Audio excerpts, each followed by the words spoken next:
It wouldn't be realistic in my heart. She found the suit and she said, okay, I'm Batwoman now. Like, what do I do? You know, there has to be the growing pains of it.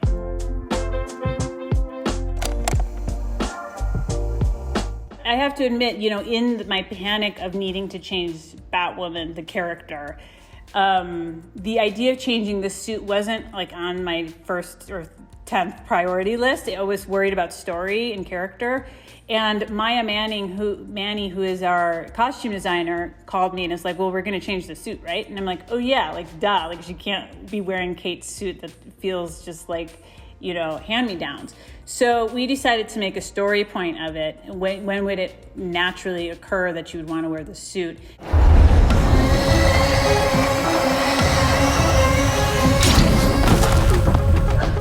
Seriously? That would have been a 10 if you stuck the landing. I would have stuck the landing if the boots actually fit. You know we don't have an inexhaustible supply of those, right? About $1,000 a piece. We're at about $4,000 now. Worth it.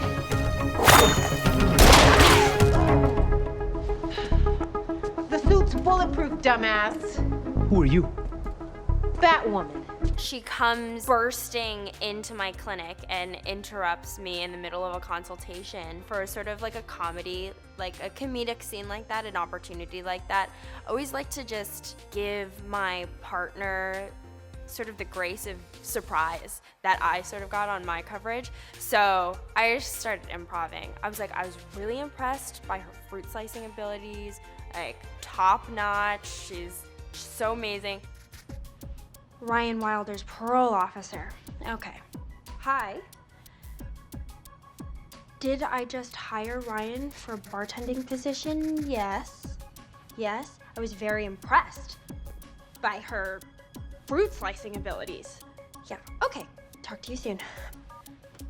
I broke her or whatever, and she was like, you're doing too much right now. And I think that's the gift of her, that she lets me push her, and I'm always trying to surprise her, and she's always trying to surprise me. When I first arrive on Coryana, and I am brought to Safiyah, and she's standing in her villa, I can remember just walking up and seeing her stand there, and it was like this glow was coming off of her. And I thought, okay, this is gonna be fun.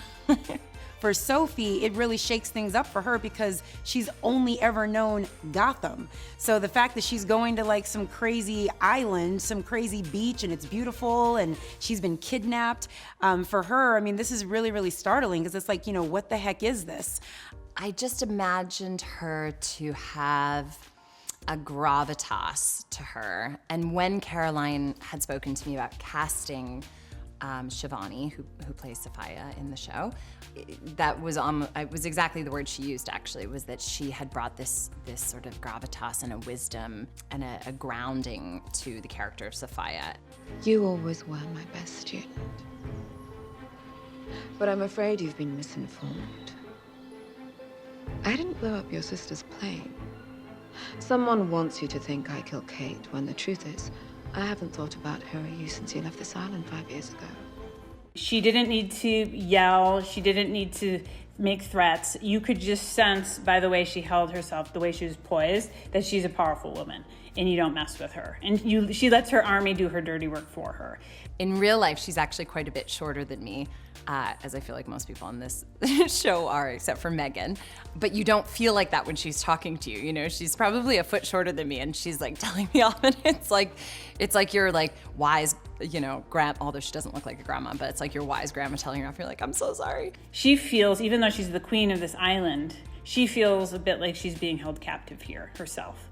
And so that she's instantly drawn to Alice. And of course, you know, Alice is straight and is not going to fall in love with her back. So Safiyah has to find other ways of showing Alice her affection without sort of crossing the line. So it's definitely complicated, but not in like an oogie way. We were very like careful about how we presented Safiyah to keep her feeling like strong and powerful, without Alice being like, what are you doing? Luke, did I get the sniffer close enough to his phone? Yep. Vacuumed up all his data, along with 3 layers of encryption. Stand by while I burrow through his most recent contacts. And the mystery client is Safiyah. I think Luke and Mary's differing opinions about Kate's disappearance sort of stem from how they deal with loss, because Luke does not deal with loss well at all. After losing his father, that's something that he holds so heavily on him at all times. So he's constantly thinking about him, he's constantly blaming himself for his loss, and he's constantly comparing himself to his father. And then since Bruce Wayne's disappearance, he's constantly wondering where he is, why he left, if Luke did anything wrong.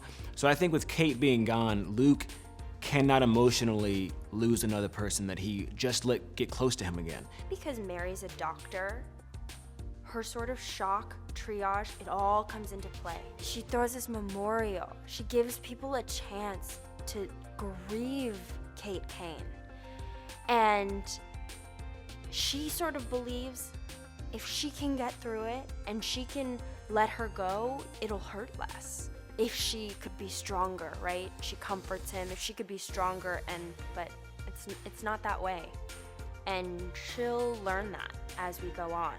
And it's a very, very difficult thing for this particular best friendship between Luke and Mary to experience conflict like this.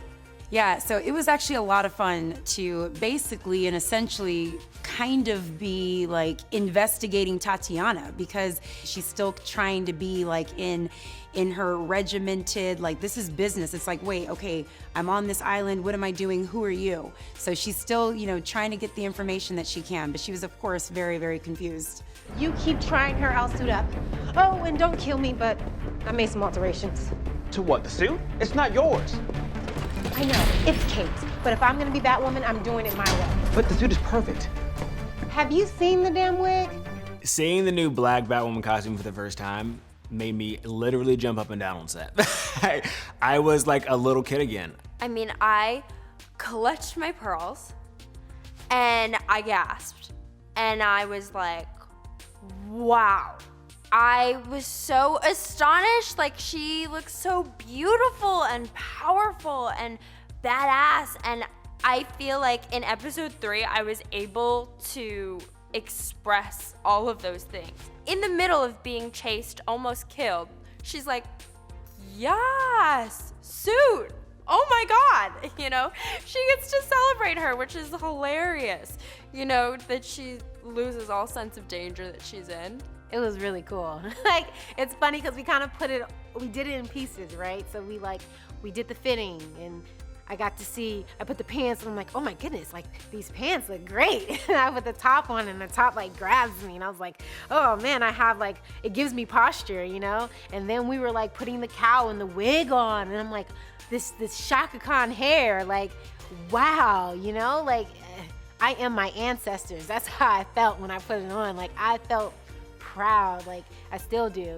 It's like, wow, this is real. Like, this new Batwoman is gonna be wearing this new wig that's curly, that looks like black women's hair. Like, I can't describe with the words that I know in my vocabulary how big of a deal it is to see this new Batwoman suit. So the first time I saw it, it literally almost made me cry. When we started playing it's so much fun because I am naturally into sports, athletics, Muay Thai. Like, these are things that I do on my own.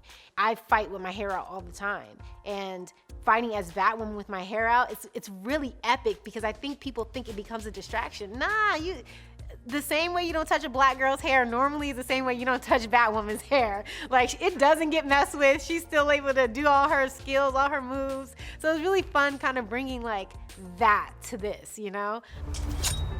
You should ask yourself, if the person you're inflicting pain on actually enjoys pain.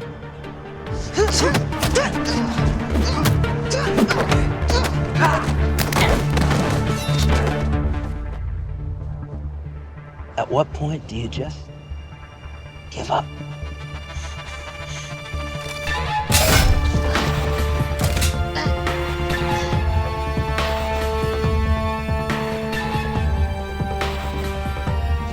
Look who's comfortable now. Okay. I so dig the new wig.